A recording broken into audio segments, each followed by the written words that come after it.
Kita mengamati terus bagaimana dinamika ekonomi kegiatan usaha yang sedang dalam tekanan cukup berat di dalam kondisi pandemi COVID-19 seperti ini. Dan itu berefek langsung kepada capaian penerimaan pajak.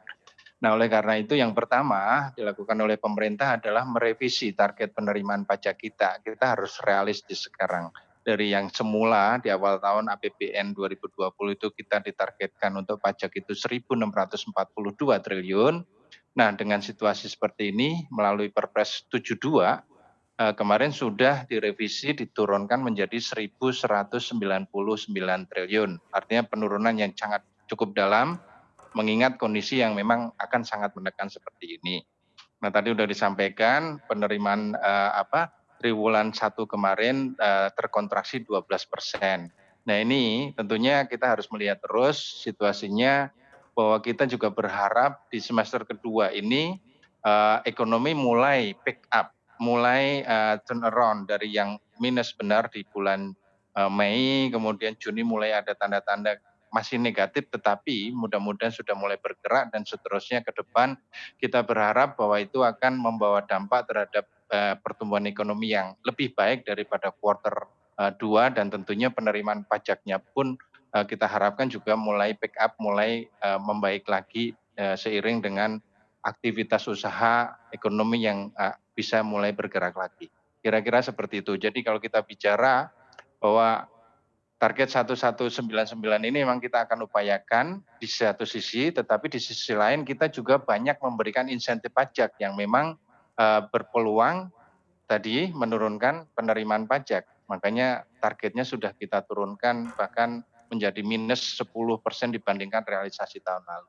Kira-kira seperti itu Mbak Alin. Pak, realisasi semester 1 itu kan sekitar 44,4% dari target yang sudah direvisi ya Pak. Dengan sisa waktu yang ada, apakah Ya. cukup optimistis bisa mencapai target 1.199 triliun itu ataukah akan tetap terjadi shortfall secara full year Pak?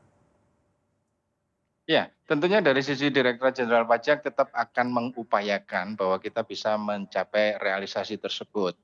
Di satu sisi insentif diberikan dan itu banyak sekali insentif yang memang kita berikan, tapi di sisi lain tentunya kita melihat bahwa potensi-potensi perpajakan itu masih ada. Kita bicara insentifnya memang terbatas, PPh pasal 25 diturunkan angsurannya 30%, PPh pasal 21 karyawan, tetapi hanya sampai dengan yang omset penghasilan brutonya 200 juta setahun.